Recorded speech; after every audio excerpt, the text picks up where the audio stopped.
Hello everyone, welcome to digital study point Bangla. আরও একটা নতুন ক্লাসে তোমাদের সকলকে জানাই স্বাগত।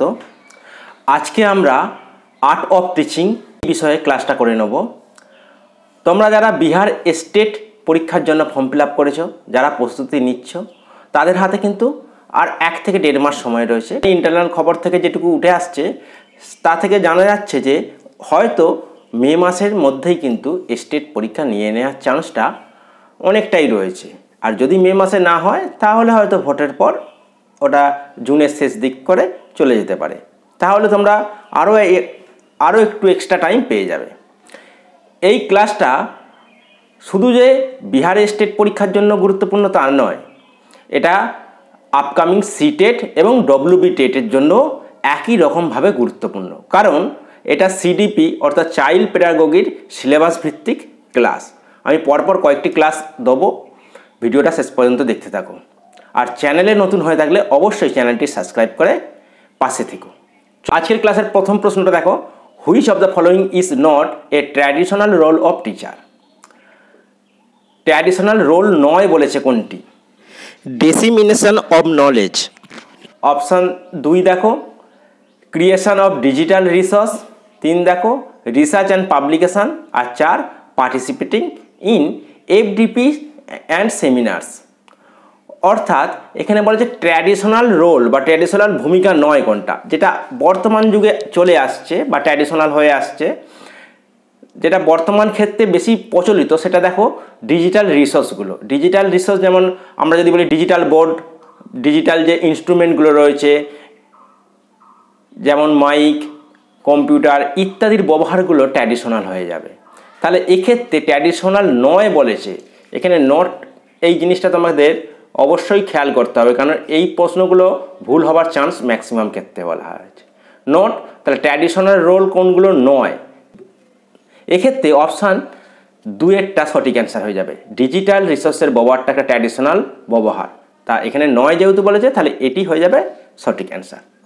চলো নেক্সট 2 নম্বর প্রশ্নটা দেখো, teaching is a definition as. টিচিংকে আমরা কিভাবে সংজ্ঞায়িত করতে পারি? ফ্যাসিলিটেটিং অব লার্নিং অর্থাৎ শিখনের ফল, transmission of knowledge by teacher জ্ঞানদান শিক্ষকের দ্বারা, and it reception by the student এবং স্টুডেন্ট দ্বারা সেটা গ্রহণ করা। অর্থাৎ 2 নম্বর অপশানটা বলা হয়েছে যে টিচার দ্বারা কোনো জ্ঞান দান করলো এবং স্টুডেন্ট সেটা নিল। 3 নম্বর বলেছে রিডিং দ্য টেক্সট বুককে শুধুমাত্র পড়া। আর 4 নম্বর অপশান বলেছে transmission of knowledge by teacher, শিক্ষক দ্বারা শুধুমাত্র জ্ঞান দান করা। তাহলে টিচিং বা শিক্ষণ, যেটা শিক্ষাদান বলা হয়, শিক্ষাদানটা কি? শিখনের ফল। কারণ আমরা শিক্ষা দিই কেন না? লার্নিংয়ের জন্য। তাহলে অপশান এ হয়ে যাবে, অর্থাৎ অপশান 1 নম্বর হয়ে যাবে সঠিক অ্যান্সার। তারপর একটা দেখো, teaching is a process of. Teaching is a process, ওই একই ধরনের প্রশ্ন। টিচিংটা কী ধরনের পদ্ধতি?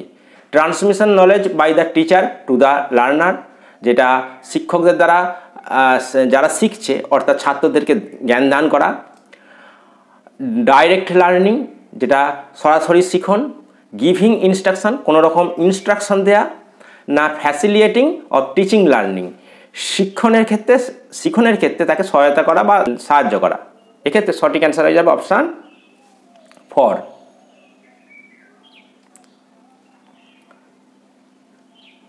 নেক্সট প্রশ্নটা দেখো, process most important component of teaching learning process. Teaching learning প্রসেসের যে উপাদান তার মধ্যে সবথেকে গুরুত্বপূর্ণ উপাদানটা আমাদের জানতে চেয়েছে।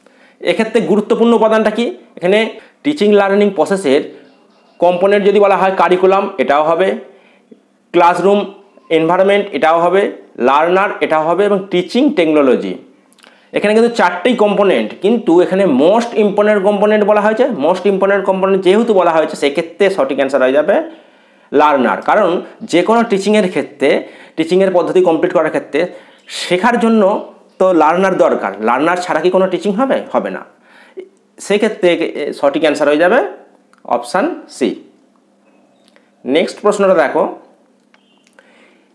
In teaching learning process which of the following thing is done first. Teaching learning process আর শিক্ষণ পদ্ধতিতে কোন জিনিসটা তোমাকে আগে করা দরকার? ডিটারমিনেশন অফ অবজেক্টিভ, মানে উদ্দেশ্যটাকে নির্ধারণ করা, ডিটারমিনেশন অফ দ্য স্ট্র্যাটেজি, তোমাকে স্ট্র্যাটেজিটা নির্ধারণ করা মানে পথটা, টাস্ক অ্যানালাইসিস, যে টাস্কগুলো দিয়েছো সেগুলো অ্যানালাইসিস করা, না রাইটিং অবজেক্টিভ, উদ্দেশ্যগতভাবে লেখা। তাহলে এক্ষেত্রে দেখো টিচিং লার্নিং প্রসেসের ক্ষেত্রে সবচেয়ে গুরুত্বপূর্ণ যেটা প্রথমে করতে হবে, প্রথমে টিচিং লার্নিং টিচিং যে কাউকে আমি শেখাচ্ছি সেখানের উদ্দেশ্যটা কী সেইটা আমাদের আগে জানতে হবে, তারপর স্ট্র্যাটেজি নির্ধারণ করতে হবে এবং সেই অনুযায়ী তোমাকে কাজগুলো কমপ্লিট করে যেতে হবে। তাহলে এক্ষেত্রে ফার্স্ট থিং যেটা হবে ডিটারমিনেশন অফ অবজেক্টিভস। নেক্সট দেখো which of the following is not a characteristic of the teaching learning process. Teaching learning প্রসেসের বৈশিষ্ট্য নয়, এক্ষেত্রে নয় বলেছে, নটটা উল্লেখ করেছে। টিচিং লার্নিং প্রসেসের বৈশিষ্ট্য নয় নিচের কোনটি? Process of learning move from the simple to complex, মানে লার্নিং প্রসেসটা হবে সরল থেকে জটিল, এটা তো অবশ্যই হবে। Readiness and motivation to learn are the important to designation instructional activity. তোমাকে বলা হয়েছে যে লার্নারকে তোমাকে মোটিভেশন করতে হবে এবং তাদেরকে রিড করতে হবে, ইম্পর্টেন্ট টু ডেজিগনেশন ইনস্ট্রাকশন, সেই অনুযায়ী তোমাকে ইনস্ট্রাকশন দিতে হবে অ্যাক্টিভিটিগুলোর ক্ষেত্রে। 3 নম্বর skill of problem solving and integral, skill the problem solving are integral part of the internal condition of learning. এক্ষেত্রে এই তিনটেই কিন্তু হয়ে যাবে এর ক্যারেক্টারিস্টিক, কিন্তু ক্যারেক্টারিস্টিক নয় কোনটা? তাহলে অপশন অনুযায়ী ডি, অর্থাৎ 4 নম্বর প্রশ্নের 4 নম্বরটা সঠিক অ্যান্সার যাবে, অর্থাৎ এদের মধ্যে কোনোটাই নয়। দেখো why must the teacher be concerned about children activity outside of the school. স্কুলের বাইরে চিলড্রেনদের যে অ্যাক্টিভিটি সেইগুলো শিক্ষকদের দেখা উচিত কেন? The children are often interest in the outside school activity, মাঝে মধ্যেই দেখা যায় যে ছাত্রছাত্রীরা স্কুলের থেকে স্কুলের বাইরের অ্যাক্টিভিটিগুলোকে বেশি পছন্দ করছে, ইন্টারেস্ট দেখাচ্ছে। Option B the children are likely to learn bad habits, বেশিরভাগ ক্ষেত্রে বাইরে যে তারা ব্যাড হ্যাবিটসগুলো শিখছে। Somebody other than the parents, অর্থাৎ পেরেন্টস ছাড়া অন্য কোনো কেউ should watch out the school activity, তাকে অবশ্যই স্কুলের অ্যাক্টিভিটির বাইরে দেখা উচিত। আর 4 নম্বর অপশানটা বলা হয়েছে the children also been learn through the out of the school experience, স্কুলের বাইরেও বিভিন্ন অভিজ্ঞতার মাধ্যমে ছাত্রছাত্রীরা শিখে থাকে। তাহলে কী জন্য একটা টিচারের স্কুলের বাইরে স্টুডেন্টদের অ্যাক্টিভিটিগুলো দেখা উচিত? তাহলে এক্ষেত্রে সঠিক অ্যান্সার হয়ে যাবে অপশান ডি, অর্থাৎ 4 নম্বর অপশানটা সঠিক অ্যান্সার হয়ে যাবে।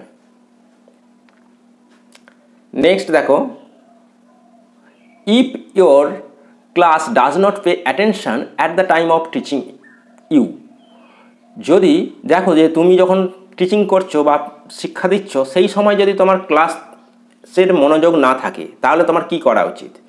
You will try to find out the reason of this problem, এই সমস্যার কারণ তুমি খুঁজে বার করবে। 2 নম্বরটা দেখো উইল কনভার্ট দ্য বিজনেস, তুমি ব্যবসায়িক মনোভাব নিয়ে সেটাকে ডিল করবে।